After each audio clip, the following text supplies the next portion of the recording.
yang terpisah dari tubuh.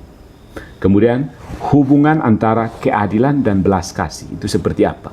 Ini pertanyaan-pertanyaan filosofis sebenarnya. Dan juga apa arti penderitaan di dalam ekonomi keselamatan, dalam seluruh rancangan keselamatan Allah. Penderitaan itu apa? Nah, jadi sebuah filsafat purgatorium yang kita maksud di sini bukan upaya untuk menggantikan iman dengan akal, melainkan suatu usaha untuk membuat doktrin ini bisa dipahami secara rasional, nalar, koheren, dan relevan untuk pencarian makna manusia kontemporer sekarang.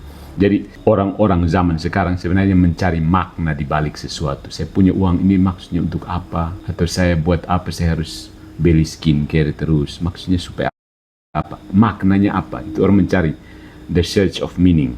Ya, termasuk penderitaan ini maknanya apa? Kalau Tuhan itu maha murah sekaligus belas kasih itu artinya apa? Begitu. Sesudah kehidupan, sesudah di kematian ini apa yang terjadi? Ya. Jadi katekese ini ya saya akan menyajikan landasan dogmatis dari purgatorium berdasarkan dokumen-dokumen magisterium yang terkini. Kemudian ada analisis secara dimensi metafisik, itu hakikat jiwa, temporalitas, soal waktu, dan hubungan dualitas antara material dan spiritual, materi dan spirit. Ya. Kemudian ada dimensi etis, ya, dimensi moral, itu yang mencakup keadilan hukum pasca kematian, keadilan hukuman sesudah kematian jiwa, bukan kematian jiwa, kematian manusia, peran penderitaan dan implikasinya bagi tanggung jawab moral. Kemudian apa implikasi soteriologis, khususnya peran purgatorium dalam proses keselamatan dan hubungannya dengan persekutuan para kudus. Kemudian ada sintesis filosofis teologis yang menunjukkan bahwa purgatorium adalah ekspresi tertinggi dari keadilan dan belas kasih Allah yang saling berpelukan. Biarlah keadilan berpelukan dan belas kasih. Jadi ya ini lebih ke analisis konseptual ya. Kita tidak sibuk mengutip ayat per ayat hanya untuk membela sesuatu yang sebenarnya tidak perlu dibela. Kebenaran itu tidak perlu dibela. Kebenaran itu seperti singa. The truth is like a lion. He can defend itself. He can defend himself. Singa, the lion. He can defend himself. Oke. Nah, mari kita lihat apa landasan dogmatisnya dan apa definisi magisterium tentang purgatorium, api penyucian. Definisi resminya, purgatorium sebagai keadaan eksistensi atau apa? Situasi keberadaan. Ya, cara berada sesudah kita mati, lebih tepatnya. Kita mati itu adanya seperti apa? Bagaimana ya? Sesudah kita mati, kita pun jiwa itu seperti apa sih? Begitu. Hilang kemana atau itu eskatologi sekali. Ya. Jadi purgatorium itu bukan satu ruangan berukuran 2x3 seperti saya pun ruang kerja ini, ruang kecil kan. Lalu Tuhan bilang, oh sekarang kau buka pintu lah, kau masuk di purgatoria, tunggu di sini. Lalu Tuhan perintahkan malaikat siksa itu anak dia terlalu debat, itu protestan mereka, kau siksa dia. Tidak ada purgatorium, itu purgatori karikatural. Ya. Salah satu kesalahpahaman paling umum tentang purgatorium adalah menganggapnya sebagai tempat fisik, seperti satu kamar khusus, atau suatu lokasi, wilayah, keadaan geografis, mirip geografi, yang terletak di suatu wilayah kosmik, mungkin di sebelah planet Pluto, tidak masuk planet lagi ya, di sebelah planet Jupiter atau di bulannya planet Jupiter begitu. Di situ ada api penyucian, sementara surganya di Venus begitu. Nerakanya di mana? Neraka kayaknya di Merkurius. Jadi bukan tempat fisik yang terletak di suatu wilayah kosmik. Magisterium gereja secara tegas mengoreksi pandangan ini. Nah, dalam audiensi umum tanggal 4 Agustus 1999, beberapa saat sebelum Timor Leste merdeka, atau Timor Leste mengadakan referendum, Paus Yohanes Paulus II yang pernah datang ke Timor Leste itu juga mengatakan seperti ini. Istilah purgatorium tidak menunjukkan suatu tempat. Istilah purgatorium tidak menunjukkan suatu tempat, melainkan suatu keadaan eksistensi, keadaan keberadaan. Bagi mereka yang berada dalam keadaan terbuka kepada Allah, namun secara tidak sempurna, perjalanan menuju kebahagiaan itu, kebahagiaan penuh, memerlukan suatu pemurnian. You butuh dimurnikan. Ya. Definisi ini sangat penting secara filosofis karena menggeser pemahaman dari kategori spasial atau tempat ke kategori ontologis eksistensial, keadaan. Purgatorium bukanlah ruang penjara dengan algojo yang siap menyiksa Allegro karena terus-menerus menghujat Protestan katanya. Begitu. Itu bukan purgatori seperti itu. Purgatorium adalah kondisi rohani. Ingat, kondisi rohani di mana jiwa mengalami transformasi. Jiwa mengalami perubahan bentuk secara mendalam. Bentuk apa? Murni, menjadi seperti Tuhan. Ya. Nah, itu dari definisi resmi ya, bukan tempat tapi keadaan eksistensi. Nah, ada rumusan konsili dan katekismus. KGK 1030 memberikan definisi normatif. Mereka yang mati dalam, saya kasih tunjuk di ini ya. Gue tunjukin apanya supaya kamu baca. Follow from your place. Oke. Mana ini? Oke, kita lihat definisi dari source. Sebenarnya aku beri Windows Capture. And then add, which one should we add? This one. Filsafat purgatory. Oke. Add source. Oke. So this is which one? Mana itu? Oke. Nah ini. Oke, bisa kan? Pas ya. Soal ini di sini. Ya. Katekismus Gereja Katolik. Mereka yang mati dalam kasih karunia dan persahabatan dengan Allah, tetapi belum dimurnikan sepenuhnya, memang terjamin keselamatan kekal mereka, tapi sesudah wafat mereka menjalani pemurnian supaya mereka memperoleh kekudusan yang perlu untuk masuk ke dalam sukacita surgawi. KGK 1030. Lanjut lagi. 1031 itu menegaskan perbedaan fundamental antara purgatorium dan hukuman kekal. Dua hal yang berbeda. Apa itu? Gereja menyebut pemurnian terakhir, ingat bahasa Inggrisnya final sanctification. Gereja menyebut pemurnian terakhir bagi orang-orang pilihan ini purgatorium. Ya. Final sanctification itu disebut purgatorium, yang sama sekali berbeda dari hukuman orang-orang terkutuk. Bisa tangkap ketika ada polemikus Protestan yang mengatakan bahwa kami tidak percaya purgatorium, kami percaya pemurnian terakhir. Ya sudah, kamu tidak percaya, kamu tidak suka dengan daging sapi yang dimasak dengan bumbu khas Padang, oke lah. Ya, tapi ya itu tetap rendang. Kami tidak pakai rendang, kami tidak makan rendang, kami hanya makan daging sapi yang dimasak dengan bumbu khas dari Padang. Oke, rendang juga kan? Oke, dari Konsili Trente, ya dalam dekretnya tentang purgatorium itu menekankan dua hal. Keberadaan purgatorium ada, dan justru karena ada maka ditolak oleh orang-orang yang tidak mau terima. Dan kemanjuran doa umat beriman serta kurban misa bagi arwah di sana. Kemudian Konsili Firenze sebelumnya itu merumuskan bahwa jiwa-jiwa di purgatorium dibantu oleh doa orang beriman, tetapi terutama oleh kurban misa yang kudus. Jadi doa tertinggi itu kan kurban misa kan? Ya. Jadi mari kita berdoa, tapi selalu jangan lupa buat intensi misa untuk sanak keluarga kita yang sudah meninggal dunia. Ingat ya, Dokter Ica yang meninggal dunia itu mari kita doakan. Nah, dasar kitab suci bukan berarti sama sekali tidak ada. Yang tidak beberapa kritikus itu mengatakan karena tidak ada secara eksplisit maka purgatorium itu tidak ada. Bukan. Jadi masalahnya di eksplisit ya. Meskipun istilah purgatorium tidak ditemukan secara eksplisit, sama seperti Trinitas dan inkarnasi juga tidak ditemukan secara eksplisit. Ingat kuncinya di sini, secara eksplisit.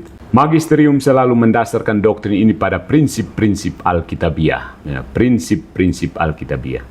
KGK 1031 itu merujuk pada 1 Korintus bab 3 ayat 15. 1 Petrus bab 1 ayat bab 7, ya, Apip Muri. Dan yang paling penting yang sudah dibuang oleh Protestan adalah ini, 2 Makabe 12:45. Kenapa dibuang? Ya, karena mereka tidak mau mendoakan orang mati kan? Begitu. Yang menyebutkan doa Yudas Makabe, itu kan, itu sudah dibahas sebelumnya. Nah, Katekismus Gereja Katolik menegaskan seperti ini. Sejak awal ya, bukan sejak abad pertengahan, sejak awal gereja telah menghormati kenangan akan orang-orang mati dan mempersembahkan doa-doa untuk mereka, terutama Ekaristi. Dan kenyataan ini diperkuat, dipercayai, diamini oleh John Calvin, pausnya Calvinis, begitu.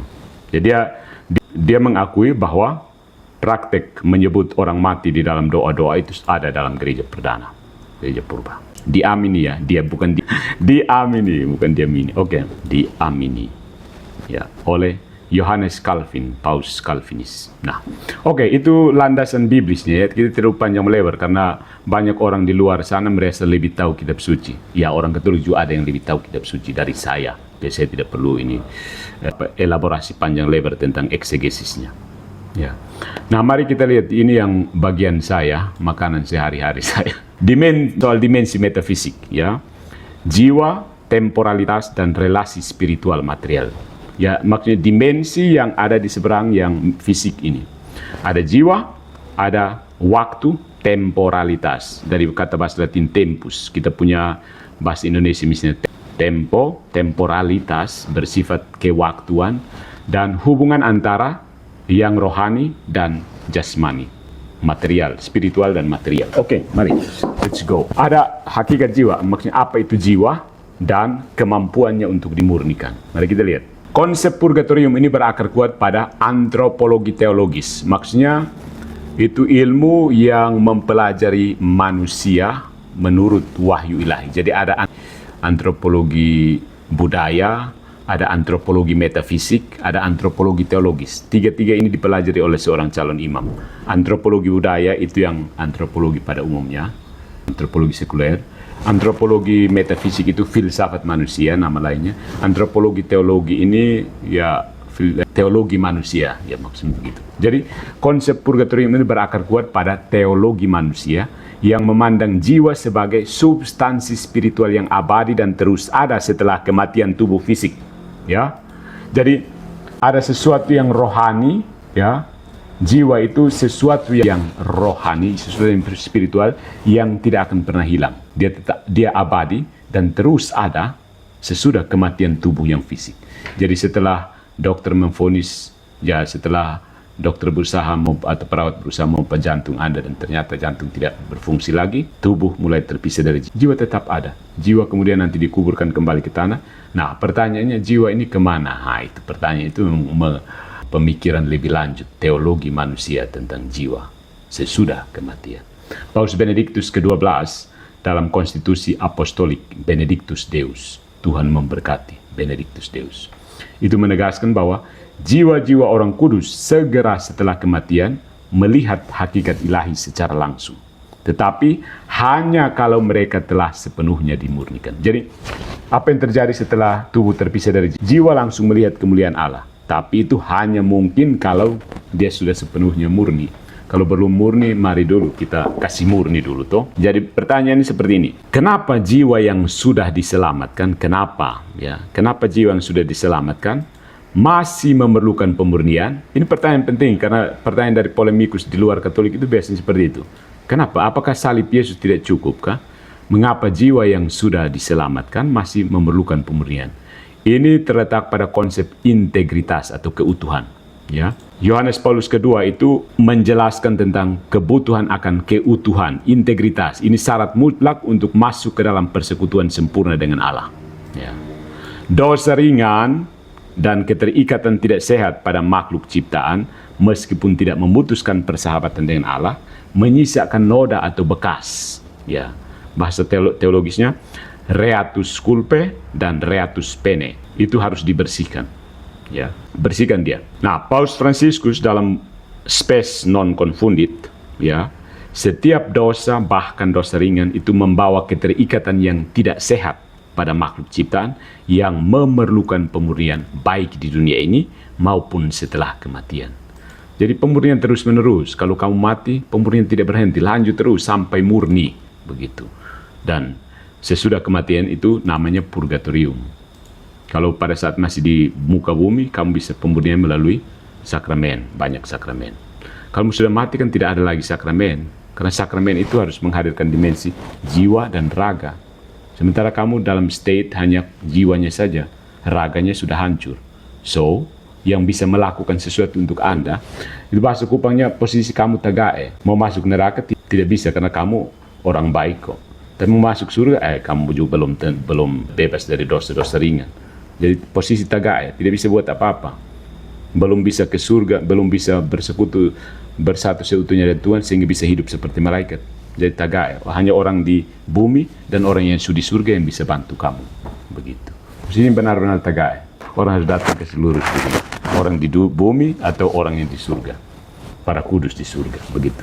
Jadi secara metafisik, kapasitas jiwa untuk dimurnikan itu didasarkan pada sifatnya yang dinamis. Jadi jiwa itu kan dinamis. Jiwa itu bukan sesuatu yang statis ya. Dia bukan benda kaku yang statis. Dia terus bergerak menuju tujuannya, dan tujuannya adalah Allah. Nah, proses pemurnian dalam purgatorium ini adalah, ya kita pakai bahasa teknis, akselerasi dan penyempurnaan gerakan alami jiwa menuju yang baik, yang terhambat oleh sisa-sisa kecenderungan dosa. Jadi maksudnya begini, analoginya seperti ini, jiwa itu seperti jarum kompas yang harusnya selalu menunjuk kepada arah utara kan, utara itu kan Tuhan. Nah kalau di muka bumi, kalau kita masih di bumi, masih banyak kecenderungan yang, ya mungkin karena medan magnetnya banyak, jarum yang seharusnya menunjuk ke arah, saya tunjuk ini supaya, ya.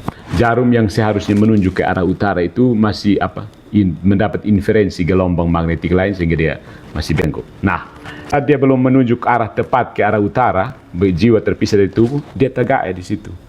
Istilahnya ya tagae. Orang kemudian mentok atau apa nyangkut ke situ. Jadi harus ada orang yang datang untuk kamu pun tuju arahnya harus ke utara. Jadi orang datang, orang di bumi yang bisa buat dan orang di surga juga. Yang posisi tagae tidak bisa buat sesuatu untuk dirinya sendiri. Karena dia tidak bisa lagi menjadi agen. Jiwa dalam posisinya tanpa tubuh tidak bisa menjadi agen. Karena dia belum sempurna, belum bersatu utuh dengan Tuhan untuk bisa menjadi agen seperti malaikat.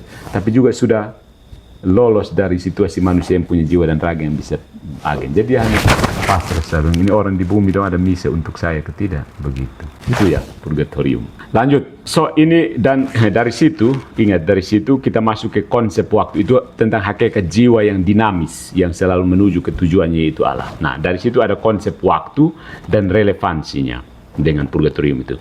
Durasi yang non-linear. Jadi pertanyaannya, berapa lama orang berada di purgatorium? Nah, kalau sudah berapa lama itu orang kembali terjebak ke dalam fisika, temporalitas, spasial temporal. Ya.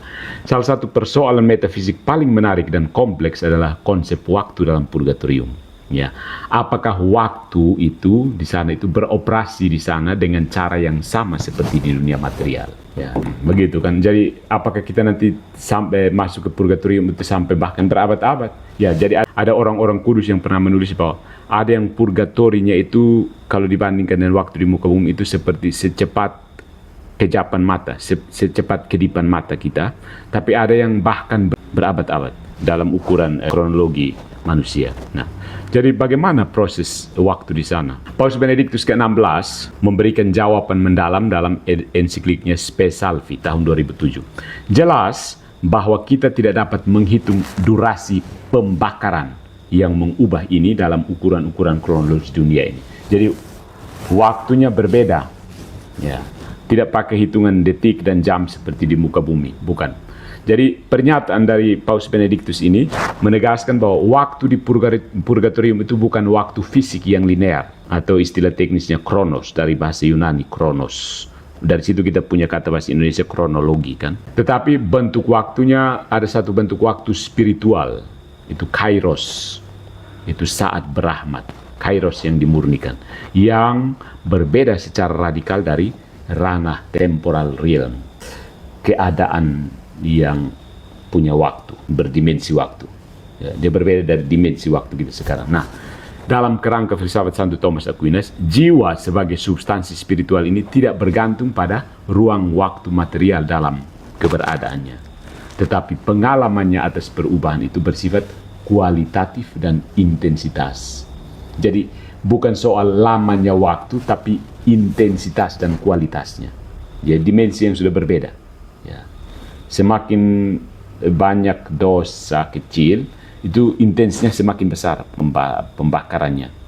Ya, kualitas pembakarannya semakin besar. Jadi bukan soal berapa detik nanti dia tunggu. Tapi sudah bukan linear lagi, tapi semacam mendalam ya. 3 dimensi atau bagaimana? Dimensi yang berbeda, melampaui spasio temporal. Sudah bersifat kualitatif. Nah, Dalam Summa Theologianya, bagian appendix, itu Thomas menjelaskan perbedaan durasi berdasarkan bobot dosa. Semakin berat dosanya, semakin besar utangnya. Semakin berat pula dia dihukum di purgatorium. Ingat, ini dosa kecil ya. Beberapa kekurangan tidak begitu berat, tetapi berakar dalam dan mungkin memerlukan pemurnian yang lebih ringan tetapi lebih lama. Sementara yang lain ya, lebih berat, tetapi karena berasal dari nafsu mendadak, mungkin memerlukan hukuman yang lebih berat, tetapi lebih singkat. Oh, menarik ini. Elaborasi dari Santo Thomas Aquinas. Jadi maksudnya begini, ada kekurangan yang tidak begitu berat, tapi berakar dalam. Pemurniannya lebih ringan, tetapi lebih lama. Sementara ada yang kekurangannya berat, tetapi karena berasal dari nafsu mendadak saja, perlu hukuman yang berat, tetapi lebih singkat, durasinya lebih singkat. Jadi, pandangan seperti ini sebenarnya menunjukkan bahwa durasi dalam purgatorium bukan soal jam atau hari, tetapi soal intensitas transformasi yang dialami jiwa. Jadi, sebuah jiwa kah? A soul, ya kita terjemahkan pakai sebuah jiwa, ya mungkin ada yang protes. Suatu jiwa bisa mengalami satu detik yang terasa seperti abad secara kualitatif. Atau bahkan sebaliknya, dia mengalami seperti satu abad, tapi kita di dunia bisa rasa seperti satu detik saja. Jadi dimensinya berbeda. Ya. Nah, bagaimana hubungan antara spiritual realm itu purgatorium dengan material realm kita di sini? Ranah material kita yang masih ada di bumi dan ranah spiritual mereka yang sudah meninggal dunia ini. Doktrin purgatorium ini mengandaikan adanya hubungan ontologis yang erat, kuat antara ranah material kita di muka bumi dan ranah spiritual sesudah di muka bumi. Menurut teologi Katolik, ranah spiritual adalah realitas yang lebih fundamental, dia lebih mendasar. Tapi ranah material ini bukan ilusi, dia memang ada benar-benar. Karena yang material realm, kerajaan material ini, ciptaan Allah yang baik dan punya peran dalam keselamatan. Ya. Nah, jiwa-jiwa dalam purgatorium itu berada dalam keadaan liminal, ambang batas. Mereka di ambang batas antara material realm dan spiritual realm. Ya. Tadi yang saya bilang, dia posisi tegak mau masuk ke spiritual realm, belum bisa karena belum murni, tapi sudah terlanjur keluar dari material realm. Dia harus ke spiritual, dia harus tunjuk ke arah utara, sangat tidak bisa. Makanya orang di dunia dan orang di surga membantu mendoakan sebagai anggota tubuh Kristus kan. Ya, namanya anggota tubuh, kalau kaki menderita sakit, ya kepala juga rasa pusing kan, begitu. Di antara ranah material dunia kita dan ranah spiritual surga. Jadi itu posisi liminal. Keadaan liminal ini ditandai oleh proses pemurnian aktif. Dia aktif, terbakar. Seperti apa ya? Meteor, kalau masuk ke meteor dari ranah luar angkasa, kalau menyusup ke ranah atmosfer bumi, katanya ada gesekan itu dia terbakar menyala. Persis seperti itu. Iya, maksudnya analogi kalau seperti itu. Begitu mau menyusup ke atmosfer bumi, dia terjadi gesekan dan terbakar. Jadi jiwa kita kalau mau masuk ke ranah spiritual dan belum sepenuhnya suri, dia terbakar. Nah, analogi lain yang lebih bagus itu ibu-ibu di kota Kupang. Begini, kalau kamu goreng ikan mentah, ya orang Kupang biasa bilang ikan mentah, itu maksudnya ikan yang segar ya, yang baru ditangkap.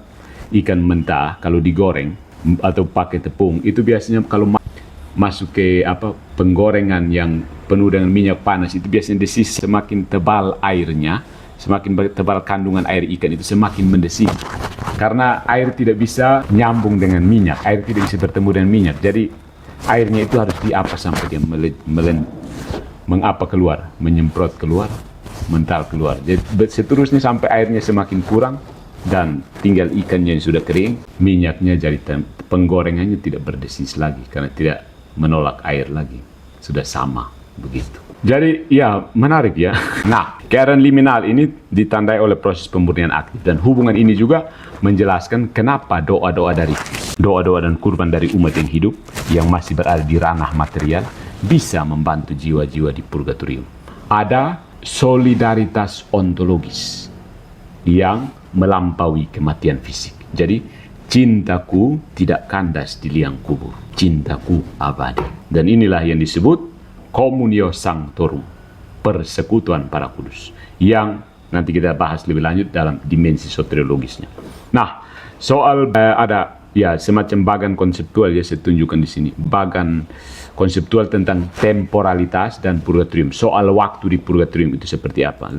Let me show it to you. Ini.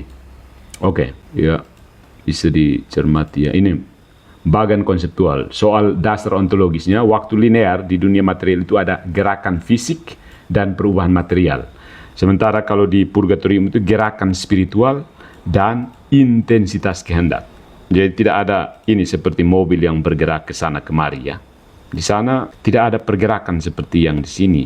Gerakannya spiritual dan soal intensitas kehendak. Kemudian satuan ukur waktu kita dihitung secara kronologis, detik, jam, tahun, bulan, semester dan seterusnya, catur bulan. Nah, waktu di non linear di purgatorium itu bersifat kualitatif, intensitas kasih atau penyesalan. Nah, fungsinya waktu linear ini menandai perubahan luar, perubahan eksternal. Dari dulu saya masih bayi, kemudian menjadi pastor yang jenggotan begitu dan gondrong. Nah, itu kan perubahan eksternal. Itu dihitung umur 2 tahun sampai umur 20 tahun, kemudian umur 25 tahun dan 52 tahun lagi nanti. Itu fungsi dari aspek waktu linear itu menandai perubahan eksternal. Sementara fungsi dari waktu non-linear itu menandai kedalaman transformasi internal. Jadi transformasi kedalaman batinnya itu ditandai oleh waktu non-linear. Contoh teologisnya, doa 40 hari bagi arwah dalam tradisi gereja. Jadi kita berdoanya pada hari ke-40. Selama sesudah meninggal dunia kita hitung terus hari pertama, hari kedua, hari ketiga, misa. 7, 8, kali ke-7, 1 minggu misa. Terus hitung sampai 40 hari misa lagi. Selama 40 hari itu kita berdoa bagi arwah.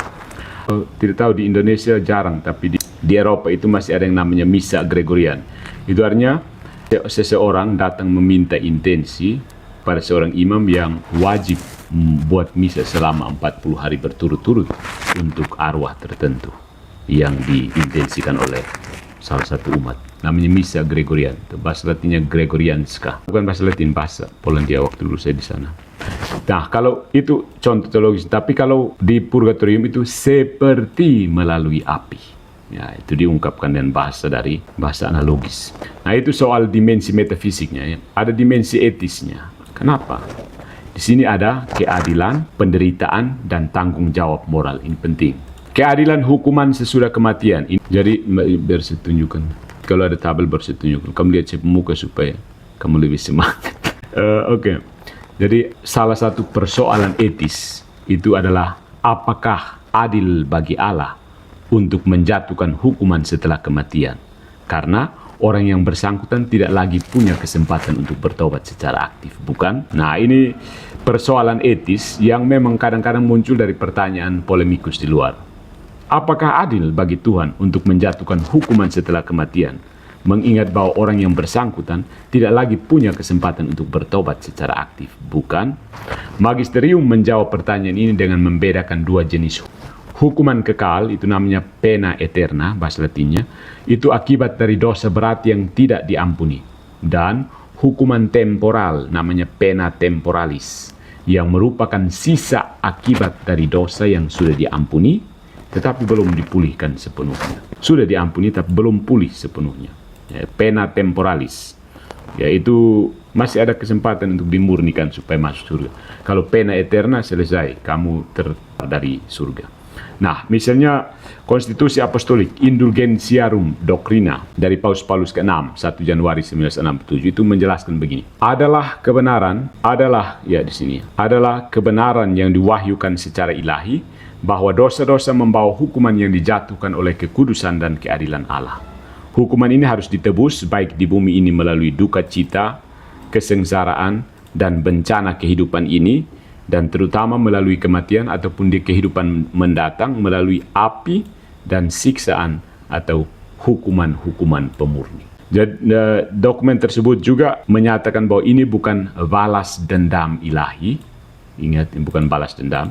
Tapi hukuman ini dijatuhkan oleh pengadilan Allah yang adil dan penuh belas kasihan untuk pemurnian jiwa-jiwa, pembelaan kekudusan tatanan moral, dan pemulihan kemuliaan Allah dalam keagungannya yang penuh. Jadi ada keseimbangan antara Tuhan itu harus tetap adil, tapi juga penuh dengan belas kasihan, dan kekudusan itu punya tatanan moral. Ada yang sangat kudus, ada yang kurang sekali kudusnya, begitu. Dan pemulihan kemuliaan Allah dalam keagungannya yang penuh. Jadi kalau mau bertemu dengan Tuhan, ya harus setidaknya mendekati Tuhan, merupai Tuhan, dekat keserupaannya dengan Tuhan. Ya. Jadi dari sudut pandang etis filosofis, hukuman di purgatorium bersifat restoratif, memulihkan, dan terapeutik, menyembuhkan. Ya, bukan mengapa istilahnya, hukuman efek jera begitu, untuk efek jera, tidak. Bukan retributif, bukan balas dendam semata. Ya, karena you sudah curi saya pun kambing, di sini saya pukul kau 5 kali begitu. Ini sejalan dengan teori keadilan komutatif dan distributif. Ini banyak orang politik yang belajar ini ya. Teori keadilan komutatif dan distributif yang menuntut keseimbangan tatanan moral yang sudah rusak akibat dosa. Nah, kita lihat dari situ ada peran penderitaan. Kenapa orang mesti menderita ya? Orang timur bilang nane ho derita. Tidak bisa. Orang di api penyucian itu bukan nane ho derita, itu kita pun derita semua. Ya. Peran penderitaan dalam purgatorium itu pertimbangan etis penting yang harus kita address di sini. Kenapa pemurnian harus melibatkan api dan penderitaan? Mendingan kan kalau pemurniannya pakai joget-joget, pakai lampu disco, kan lebih asik kan? Joget-joget pakai lampu disco. Tidakkah Allah yang maha belas kasih dapat memurnikan jiwa tanpa rasa sakit? Nah, ini pertanyaan menarik ya. Kenapa pemurniannya? Ini pasti pertanyaan dari orang ini. Oh, kenapa kok harus? Memangnya salib tidak cukup, sehingga kita harus menderita lagi? Begitu kan? Kan kalau boleh usul, Tuhan siapkan pemurniannya itu dengan putar musik, apa istilahnya, sound horek, pasang lampu kelap-kelip, lalu kita joget-joget untuk masuk surga. Ya, tradisi gereja yang dirangkum dalam KGK 1031 yang tadi kita bicara itu berbicara tentang api pemurni, ignis purgatoris. Nah, Gregorius Agung itu sebagaimana dikutip oleh KGK itu menulis bahwa harus diyakini sebelum penghakiman ada api pemurni untuk dosa-dosa ringan tertentu. Karena apa? Kebenaran abadi mengatakan bahwa jika seseorang menghujat Roh Kudus, dosanya tidak akan diampuni baik di dunia ini maupun di dunia yang datang. Nah, dari pernyataan ini disimpulkan bahwa beberapa dosa diampuni di dunia ini, yang lain di dunia yang akan datang. Jadi Matius 12:32 itu juga menyumbang kesimpulan, menyumbang potongan untuk disimpulkan menjadi doktrin ini. Nah, api ini bersifat metaforis ya, bukan api yang terbakarnya O2 itu, api metaforis. Api yang dimaksud adalah api kasih ilahi, ignis caritas kan, ignis Deus, api kasih Allah.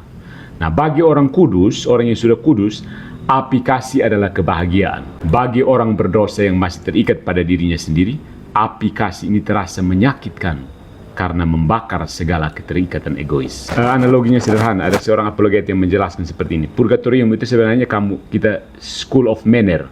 Maksudnya kita sekolah supaya belajar etika nanti di surga kita buat seperti apa. Dia pakai analogi seperti itu. Nah, namanya sekolah bagi sebagian orang bisa menyenangkan, bagi sebagian orang bisa merepotkan atau malas lah.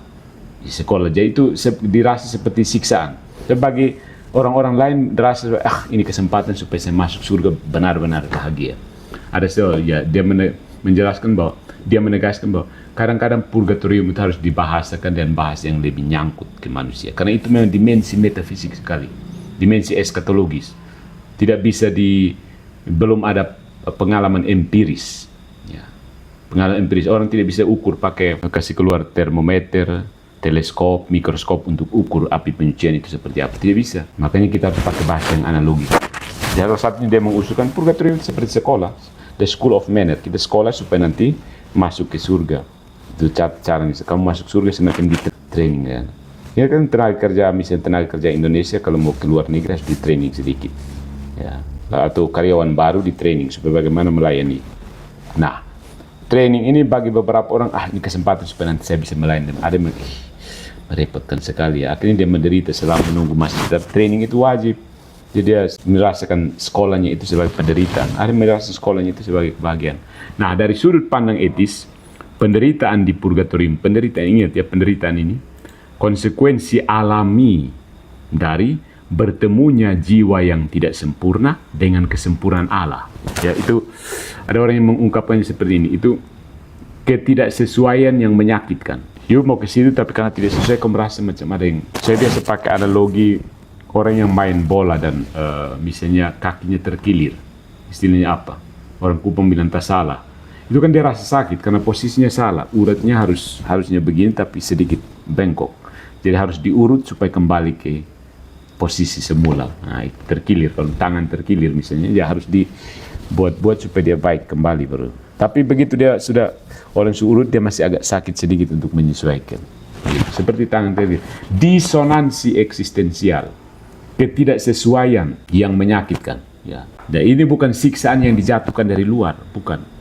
Jadi kamu rasa sakit macam bukan karena Tuhan suruh Algojo pergi cambuk itu orang terus, bukan seperti itu. Termasuk neraka juga bukan seperti itu. Itu memang kamu sudah terlepas dari itu, memang menyakitkan. Karena tujuan kamu bukan ke situ. Begitu disonansi eksistensial. Istilah ini memang harus dielaborasi ya. Disonansi eksistensial. Kamu tidak berada sesuai dengan keberadaan kamu yang sebenarnya. Antara apa yang jiwa itu inginkan, yaitu Allah. Tuhan, jiwa itu menginginkan Allah. Dan apa yang masih melekat padanya, keterikatan dosa. Jadi tidak sesuai. Sonde cocok orang Kopong bilang. Sonde nyambung dan Tuhan. Makanya terasa seperti siksaan. Nah, KGK 1472 itu mengatakan seperti ini. Pemurnian ini membebaskan seseorang dari apa yang disebut hukuman temporal dosa. Kedua, hukuman ini tidak boleh dipahami sebagai semacam balas dendam yang dijatuhkan oleh Allah dari luar, tetapi sebagai konsekuensi dari sifat dosa itu sendiri. Ini penting, konsekuensi dari sifat dosa itu sendiri. Nah, implikasi purgatorium bagi tanggung jawab moral, penguatan atau pelemahan. Nah, kritik yang sering dilontarkan terhadap purgatorium ini adalah bahwa doktrin ini melemahkan tanggung jawab moral. Karena orang merasa bisa menunda pembersihan dosa, nanti di akhir, buat saja dosa, kan masih ada purgatorium. Kan nanti ada purgatorium. Ya, karena ada kritik seperti itu. Berarti kamu tidak suci-suci amat karena nanti, kan masih ada kesempatan kedua. Muncul di sini ada kesempatan kedua. Ya.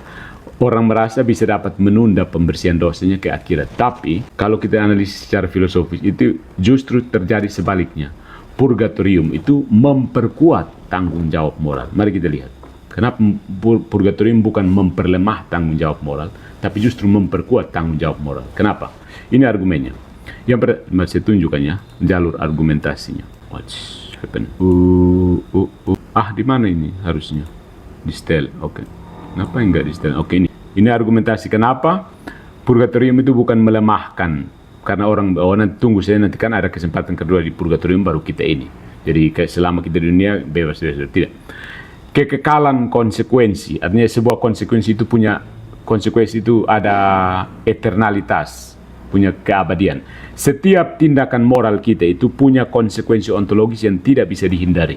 Ya, dosa meskipun diampuni dalam sakramen tobat itu meninggalkan bekas. Ingat, bekas ini masih tanda petik karena bekas bukan bekas luka seperti yang kita. Bekas yang harus dipulihkan.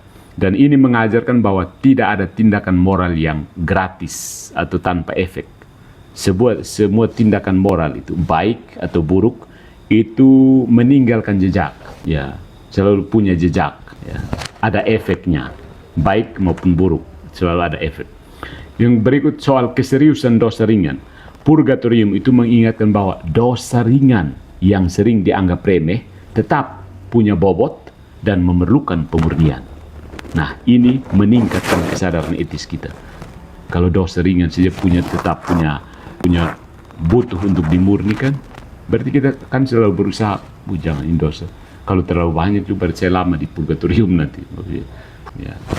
Kemudian ada peran aktif selama hidup. Gereja mengajarkan bahwa indulgensi dan perbuatan baik selama hidup kita bisa mengurangi hukuman temporal ini. Ingat, mengurangi hukuman temporalnya, bukan menyelamatkan kita dari masuk surga. Nah, ini yang biasa dipasang karikatur nampak di sini. Kelihatan. Ini yang biasa kemudian dipelintir menjadi ternyata perbuatan manusia menyelamatkan dirinya sendiri. Nah, tapi apa? Indulgensi dan perbuatan kita bisa mengurangi hukuman temporal ini. Yang seharusnya kita dihukum karena dosa ringan itu bisa dikurangi. Ya. Dan ini mendorong pertobatan aktif. Ingat, pertobatan aktif. Bukan pasif. Dan konsekuen sekali. Kalau misalnya kita hanya beriman saja, kemudian perbuatan baik itu hanya buahnya saja. Buah yang seperti apa? Buah mandul kayaknya. Ya kan? Jadi pertobatan aktif, bukan pasif. Jadi ada kerjasama dengan rahmat maksudnya di sini.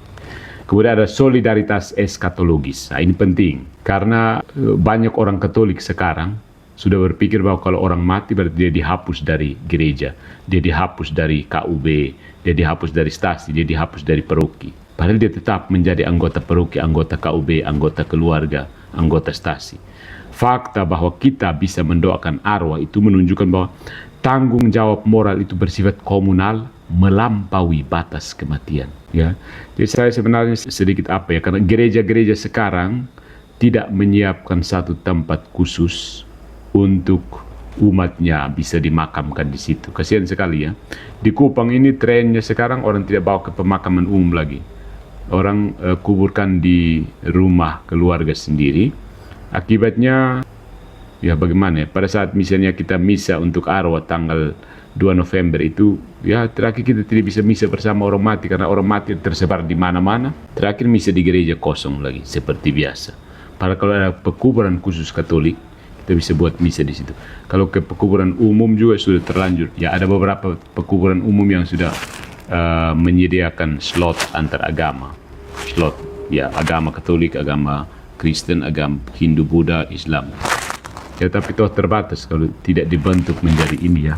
Yang menarik itu di Keuskupan Samarinda itu tempat pemakaman umumnya itu, uskupnya dimakamkan di situ, imam, biarawan, biarawati dan umat Katolik. Jadi pada saat 2 November itu benar-benar gereja di api penyucian itu benar-benar ikut berdoa, didoakan di situ. Hebat, Keuskupan Samarinda ya. Nah, Santo Thomas Aquinas menyatakan bahwa hukuman di purgatorium adalah bentuk penyelesaian hutang keadilan yang belum lunas. Utang keadilan. Ini utang keadilannya, soal keadilan. Ya, bukan dan ini tidak menghilangkan kebutuhan pertobatan selama hidup. Ya, tapi sebaliknya menekankan bahwa hidup di dunia adalah waktu yang paling menentukan. Jadi kita hidup di dunia ini dengan berbuat sebaik-baiknya, api penyucian akan semakin sedikit kita alami. Pemurniannya akan semakin lama. Makanya kita berjuang untuk pemurnian itu kalau bisa terjadi selama kita masih bisa atur sendiri. Karena sampai di sana, ya kita hanya bisa bergantung pada kemurahan ilahi, kemurahan kebaikan keluarga kita di sini, anggota gereja di sini, dan gereja di gereja Jaya, mereka yang sudah di surga. Jadi kalau kita pun keluarga lupa kita, ya selesai. Kita harap ini gereja umum anonim saja di dalam doa-doa dalam perayaan Ekaristi anonim. Tidak ada yang mencintai kita dan tulus untuk mendoakan kita, mengenang kita. Rasa kita terbuang, begitu ya. Nah, itu soal tanggung jawab moral ya. Berikutnya kita lihat implikasi soteriologisnya, soal keselamatan, persekutuan, dan hukuman kasih. Nah, apa peran purgatorium dalam proses keselamatan? Ini penting karena pertanyaan-pertanyaan dari polemikus biasanya menyangkut ini. Apakah salib Yesus tidak cukup sehingga kamu bikin purgatorium lagi? Aneh-aneh saja kalian, begitu.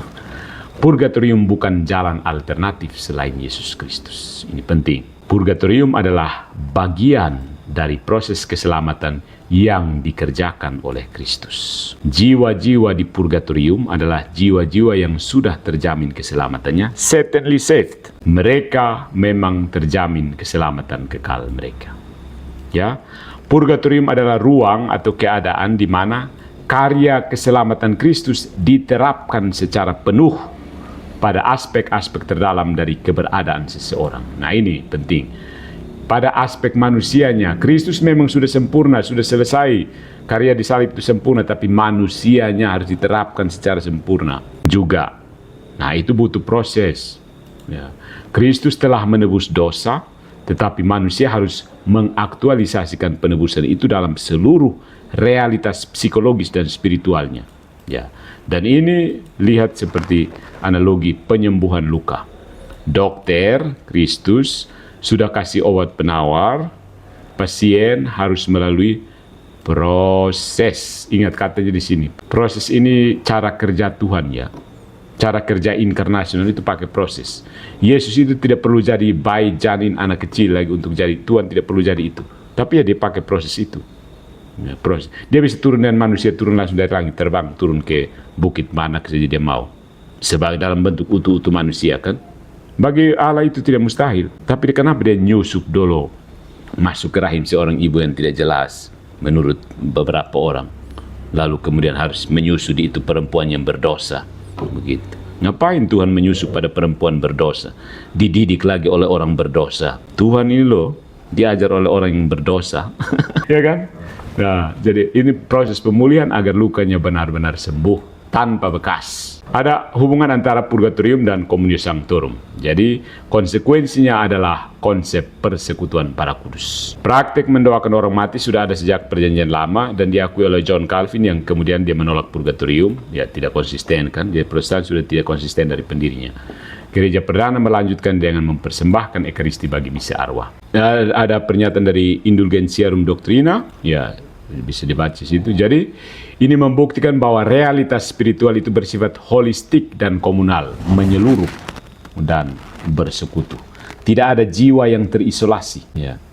Tidak ada yang terisolasi, punya sangkut paut dengan yang lain. Tindakan kasih, doa, puasa, sedekah dari umat yang hidup itu punya efek nyata, ya, punya efek nyata terhadap jiwa-jiwa di api penyucian itu. Ya. Karena kesatuan tubuh mistik Kristus itu melampaui kematian. Ya.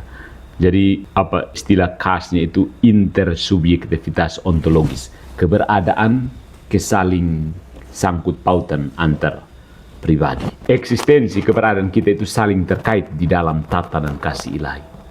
Tidak ada no man is an island in the dalam kerajaan Allah.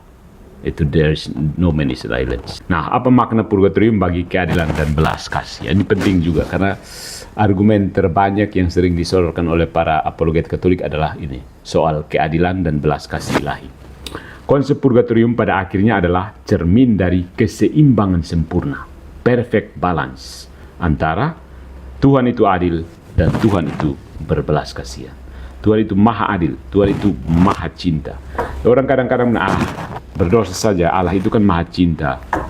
Atau ada orang, hey Allah itu maha adil loh, hati-hati kamu akan dihukum. Perfect balance is purgatorium. Keadilan ditampilkan karena setiap dosa mendapatkan konsekuensinya. Jelas kamu harus dihukum kalau ada dosa. Tatanan moral tidak diremehkan. Ya. Tatanan moral tidak diremehkan. Allah tidak menutup mata terhadap kekotoran dosa. Kayak beberapa teori di gereja-gereja non-Katolik itu, Tuhan bilang sekarang kamu, karena Kristus sudah mati, maka kamu sudah jadi benar. Ya Tuhan tutup mata, kamu itu berjahat total, tapi karena Kristus sudah mati, ya sudahlah, kamu masuk ke surga. Allah tidak menutup mata terhadap kekotoran dosa. Allah tidak pura-pura hanya karena Kristus sudah mati. Belas kasih ditampilkan karena jiwa-jiwa yang berdosa namun bertobat tidak dibuang ke dalam neraka.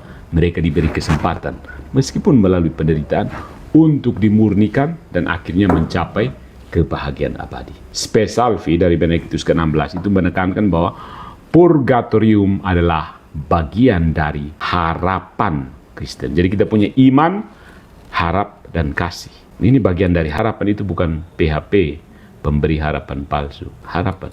Penghakiman Allah adalah harapan. Baik karena itu adalah keadilan, maupun karena itu adalah rahmat. Sekaligus, keadilan dan rahmat. Jadi, Paus ini mengatakan bahwa tanpa purgatorium, harapan akan kasih yang memurnikan akan kehilangan dimensi realisme. Itu hanya dimensi halusinasi saja. Kayak final sanctification di salah satu denom di luar sana. Hanya berhalusinasi bahwa pada saat mati, Tuhan menguduskan dia. Dengan cara apa? Pada cara halusinasi orang yang membayangkan itu. Ya, tanpa purgatorium, harapan akan kasih yang memurnikan kehilangan dimensi realistik. Yohanes Paulus kedua, Karol Wojtyła, Paus kita ini menegaskan bahwa Kristus menghapus sisa-sisa ketidaksempurnaan melalui proses ini. Ini menunjukkan bahwa belas kasih Allah tidak pernah berhenti bekerja, bahkan di ambang pintu surga. Belas kasih Allah itu tidak pernah berhenti bekerja. Bahkan sebelum masuk surga pun Allah tetap berbelas kasih. Keren kan Allahnya Katolik? Tepuk tangan dulu. Jadi mari kita lihat sintesis filosofis dan teologisnya. Secara filosofis, purgatorium itu mengajarkan kita bahwa realitas rohani punya struktur yang dinamis, bertahap, dan transformatif. Itu bukan realitas halusinasi. Dibayangkan saja seperti apa, poin tergantung Tuhan. Tidak. Punya ordo, tatanan. Ya. Ordo entis namanya. Realitas spiritual itu ada, maka dia punya tatanan, dia punya ordo. Nah, kalau kita mau masuk ke situ juga kita harus taat pada ordo itu, maksudnya begitu. Ya. Jadi surga itu bukan sebuah hayalan hasil kita baca-baca sebuah 66 atau 73 buku. Tidak. Surga itu ada, dan karena dia ada, dia punya tatanan keberadaan. Nah, kita kalau mau ke situ, kita harus tunduk pada tatanan itu. Ya. Struktur yang dinamis, bertahap, dan transformatif. Secara metafisik, purgatorium mengungkapkan bahwa jiwa adalah substansi yang bisa dimurnikan melalui proses non-linear yang melampaui ruang dan waktu material. Dan secara etis, purgatorium ini menegaskan bahwa keadilan ilahi bersifat restoratif dan terapeutik, menyembuhkan, di mana penderitaan adalah konsekuensi alami dari pertemuan antara ketidaksempurnaan manusia dengan kesempurnaan Allah. Nah, secara soteriologis, purgatorium menyoroti solidaritas mistik umat manusia dalam tubuh Kristus, di mana kasih dan doa melintasi batas kematian. Penting sekali Kristenan itu. Jadi, seperti yang biasa saya ungkapkan, purgatorium itu menegaskan bahwa cintaku tidak kandas di liang kubur. Ya. Nah, apa relevansinya bagi manusia modern, kontemporer sekarang ini? Di tengah budaya modern kita ini, saudara-saudari, yang cenderung mengabaikan konsekuensi moral dan mencari shortcut jalan pintas menuju kebahagiaan, ya, kita sering kan, banyak orang, ayo ngaku, banyak yang selalu cari jalan pintas, shortcut menuju kebahagiaan. Doktrin purgatorium menawarkan pandangan yang realistis tapi penuh pengharapan. Doktrin ini mengingatkan kita bahwa yang pertama, hidup punya bobot moral yang kekal. Hidup itu punya bobot moral. Apapun yang kamu lakukan selalu punya konsekuensi yang harus ditanggung. Itu bobot moral. Dan konsekuensi itu abadi. Yang kedua, penderitaan punya makna pemurnian kalau diterima dalam kasih. Ya kan? Di sini siapa yang tidak pernah menderita? Penderitaan itu punya makna purgatori. Punya makna untuk memurnikan kita. Kalau kita terima dalam kasih. Kalau kita terus-menerus menolak penderitaan, kita tidak bisa memurnikan diri kita. Coba renungkan lebih mendalam. Penderitaan punya makna pemurnian kalau diterima dalam kasih. Yang berikutnya, kita ini bertanggung jawab satu sama lain, bahkan setelah mati. Ya. Jadi kita bukan seperti tadi, no man is an island, egoisme, individualisme. Ya udah, kalau kamu memang orang introvert seperti saya, tapi tanggung jawab kamu tetap melekat, bertanggung jawab satu sama lain. Tidak perlu harus bertemu fisik dengan orang lain, tapi kamu harus tetap bertanggung jawab dalam jaringan tanggung jawab ini. Dan belas kasih Allah lebih besar daripada dosa kita. Tetapi belas kasih Allah jelas lebih besar dari dosa kita. Tetapi belas kasih itu menghormati kebebasan dan keadilan. Jadi bukan karena belas kasih maksudnya tidak usah adil, tidak usah bebas lagi. Kamu tetap bebas. Saya tetap Tuhan tetap mengundang Anda, tapi Anda tetap bebas. Itu menghargai kebebasan Anda. Tuhan tidak mempredestinasi kamu untuk ke surga, juga tidak mempredestinasi kamu untuk ke neraka. Dia mengundang dengan penuh kasih, tapi tetap menghargai kebebasan Anda. Terjadilah padamu menurut kehendakmu. Ya kan, Tuhan tidak paksa. Kalau dia paksa iblis, dia sudah paksa tinggal di surga kok. Tuhan kalau mau paksa, dia paksa iblis tinggal di surga. Paksa iblis kembali jadi malaikat kan bisa. Iya kan, ngapain lepas iblis? Kan dia yang ciptakan iblis juga. Tapi dia tetap menghargai kebebasan. Kalau iblis, malaikat itu mau menolak, tunduk, selesai. Dia tidak memaksa, dia tetap mengasihi iblis. Begitu. Sebab kalau iblis tidak dikasih, dia tidak bisa ada, dia langsung tereliminasi. Itu penting. Jadi itu kebebasan. Jadi kalau kamu bebas untuk menolak doktrin purgatorium, itu kehendak bebas juga. Jadi kalau kamu menolak doktrin purgatorium, terjadilah padamu menurut kehendakmu. Tapi jangan kaget kalau ujung-ujungnya orang Katolik harus berdoa kepada jiwa Anda yang tagae di purgatorium itu. Mau bukti? Oke, ya.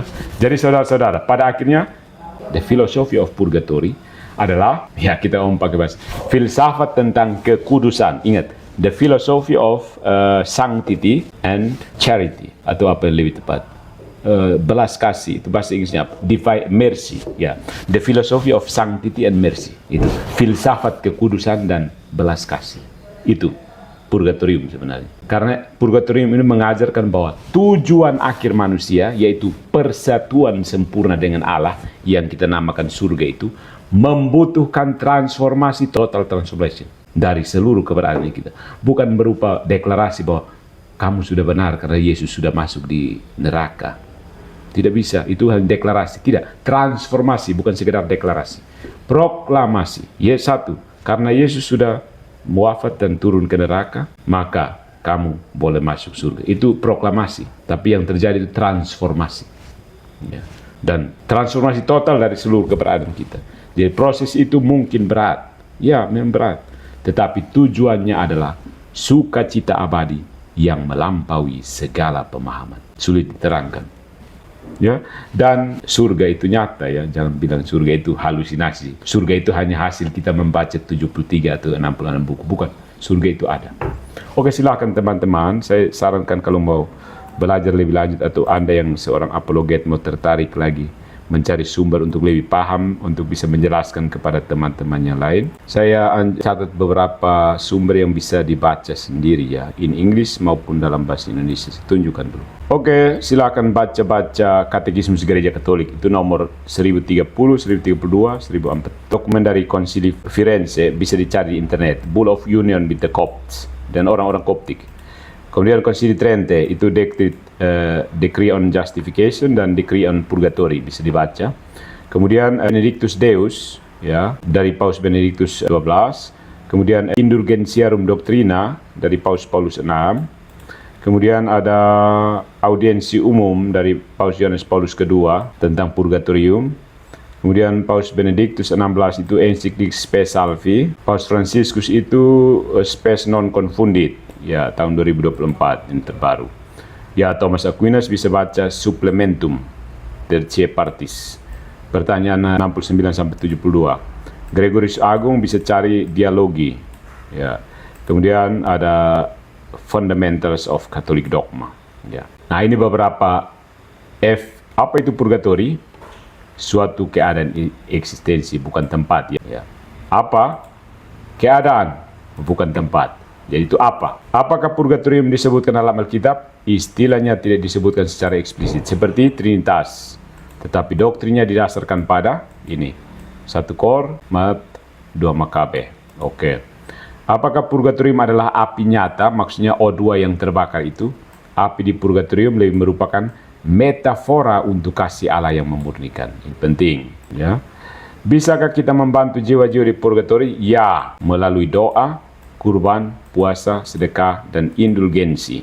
Silakan. Apakah purgatorium melemahkan tanggung jawab moral? No, justru sebaliknya. Dia menegaskan bahwa setiap dosa termasuk dosa ringan punya konsekuensi nyata, harus dipulihkan. Sehingga mendorong pertobatan perbuatan baik selama hidup. Bagaimana purgatori menunjukkan keadilan dan belas kasih Allah? Karena dosa mendapatkan konsekuensinya, dan belas kasih karena jiwa-jiwa bertobat tetap diselamatkan dan diberi kesempatan untuk dimurnikan sebagai alih-alih itu instead of itu ya alih-alih daripada sebagai ganti dari hukuman kekal begitu ya. So keep calm and stay away in the Veritas Catholica. Jadi Katolika, the philosophy, demikianlah the philosophy of purgatory for tonight. Yang belum paham tidak usah takut karena begini, saya menjelaskan seperti ini. Ada tadi tentang kesederhanaan Tuhan. Oh ya, soal Tuhan itu memang sederhana dalam dirinya, tapi akal budi manusia memang paham dengan cara yang kompleks. Jadi kelihatan rumit, tapi jangan sederhanakan, ya. Karena Allah itu jauh lebih besar daripada akal budi kita. Begitu kita memaksakan akal yang sederhana untuk paham Allah secara sederhana menurut akal kita, selesai. Itu reduksi besar-besaran. So, ketika ada orang mati-matian menolak purgatorium, justru kita tahu dengan tegas bahwa purgatorium memang ada. Justru karena dia ada, maka orang bisa tolak. Begitu kan? Oke, thank you very much for your attention. Dan karena topik polemik sudah beralih ke Kristologi, kita akan membahas tentang Kristologi metafisik, terutama Konsili Chalcedon. Karena menurut saya penjelasan banyak orang-orang di luar itu gagal dari metafisika. Comot-comot ayat tanpa penjelasan metafisika itu berbahaya. Oke, thank you and see you next time. Jangan lupa share video ini untuk teman-teman yang membutuhkan pemahaman lebih dalam tentang purgatorium. God bless you all.